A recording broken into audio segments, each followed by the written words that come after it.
the testament of everything I penned is right. The reason for every word, the passion within what I write. The visual of the spiritual precision behind the mic. This insight is what give these verses life. Verses.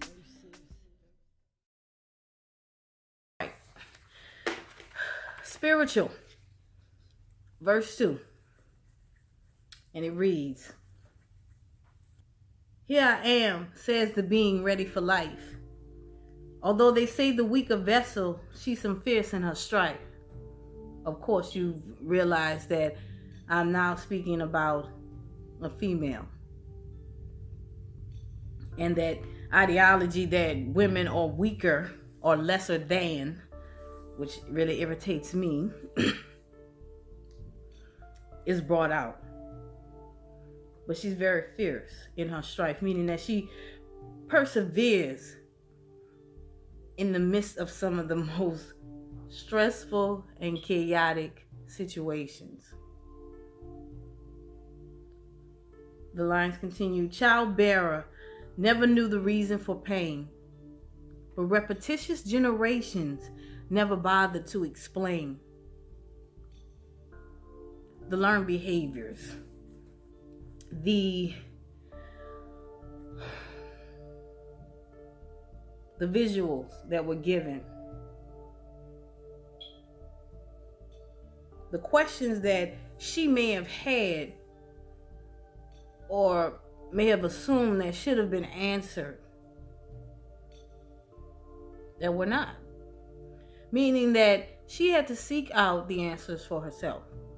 And oftentimes when you do things of that nature, not being spiritually grounded, excuse the noise if you hear that or not, spiritually grounded or mentally prepared for what truth she may have received, it becomes a fault. That's the best way that I can say that. It's a default of a fault. By default, you seek information out. But a fault because you're not prepared for the truth that you receive. The next lines read, "Why the man if the cycle just continues through me?" No, I'm not making reference to what you need a man for. Lord. Not making reference to that. What this is saying is that she questioned why the interaction, why the need, if I'm then in a position of the support or the continuance of. She is confused. She is not realizing that entire cycle that I was previously talking about in the first verse. If you haven't checked it out, go check it out. Just throwing the plugs in. But she doesn't understand the full cycle and how things interact, how things connect, how spiritually things are necessary between both man and woman. Is it confusion that enters or something more deadly? Okay, I got that together. And I just briefly spoke about that. I just said that, she was confused. She couldn't understand the conflict that was going on within her. But is it just confusion, or is it something way, way more deadly than that? Is it something that can affect not just her, but everything else or everyone else?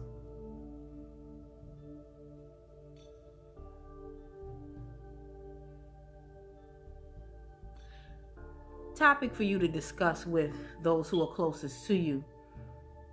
Ask the question, does the choice you make affect the world? Let me know in the comments below what they say. I think that'll be an interesting subject to talk about. Let us continue. It's in the absence of all things, wrong things can enter. Self-explanatory. You're missing this, you're wanting that. So anything that could possibly be a substitute for it, you just substitute, which really isn't that fulfilling. Get it? It's in her weakest moments that she's always cursed to remember. Memory. Memory is that in itself a blessing.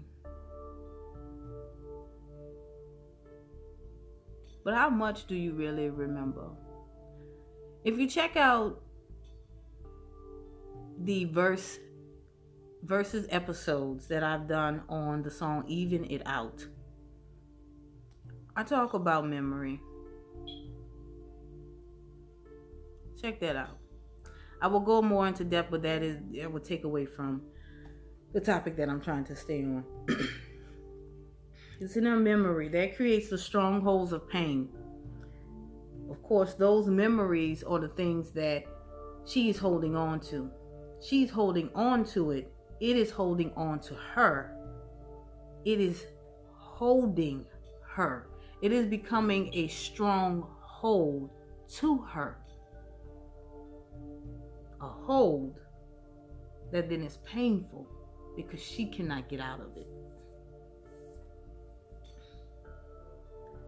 And it manifests itself through individual rains. Not rain in the sense of rain that falls from the sky.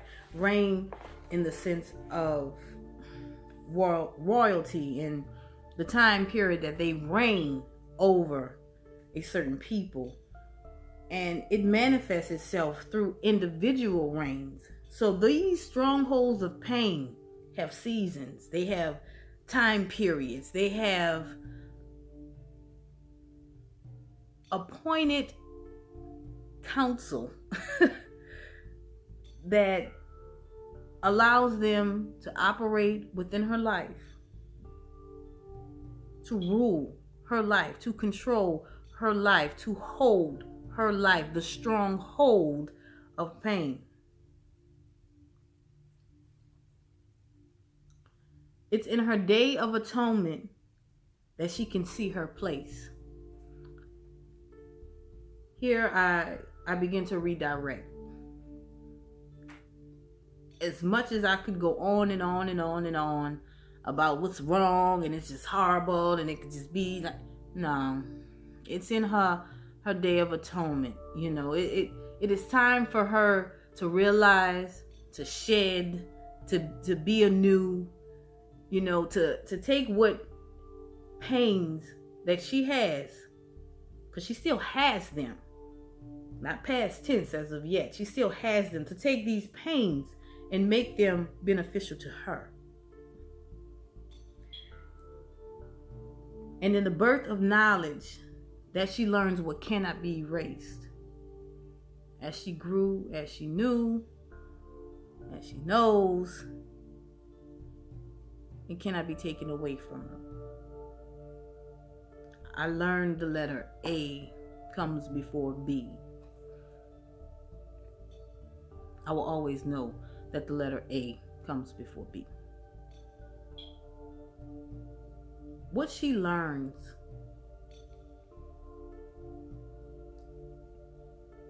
is that, I'll tell you that later. But besides what she learns, she also learns, I'm not just talking about the material that she learns or whatever it is that she sees and visualizes within her life, or the feelings that she's able to, you know, analyze, whatever it may be. That is what she learned. But the greatest lesson was that she learned that what she learned could not be erased. A came before B.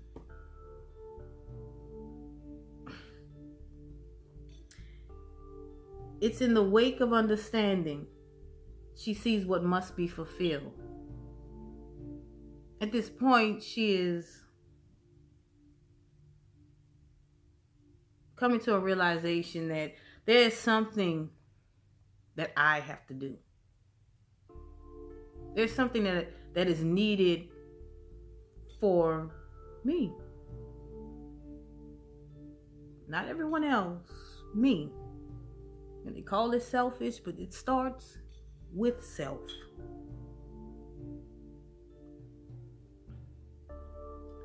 And in the depth of understanding, she has submitted her will. Digging deeper into something and coming to an understanding that something is greater than you. Something is in control. Not manipulating you like a puppet in control, but something is ordering the movement that needs to take place spiritually. She understands spirit, therefore submits to that understanding.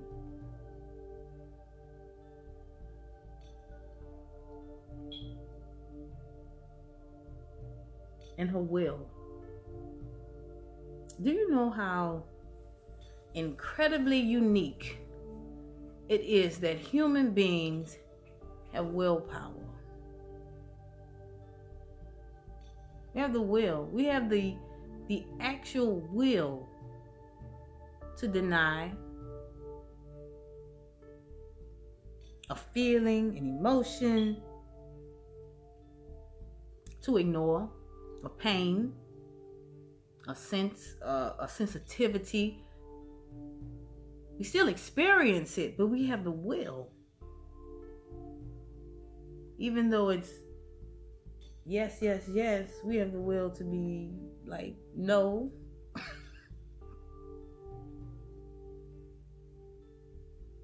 That is the difference between us and them and it.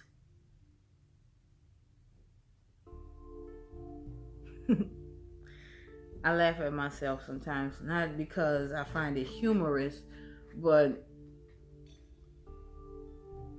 oftentimes I'm like, when did this come about? But I specifically know that when writing this particular piece of work, I had done some serious praying and meditating for some days on a certain subject. What was it like? What would it be like as God?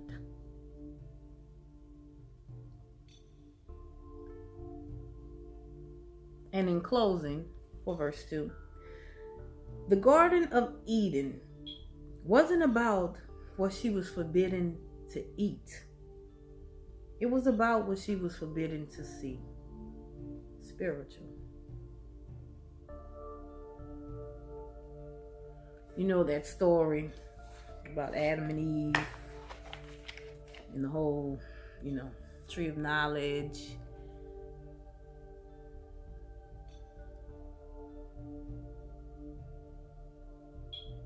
It wasn't about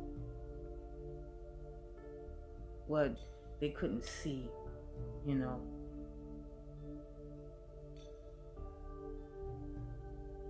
at that moment. Because they never visualized the tree. It was just pointed out to them. And the story is often being told about, partaking of the tree of knowledge. And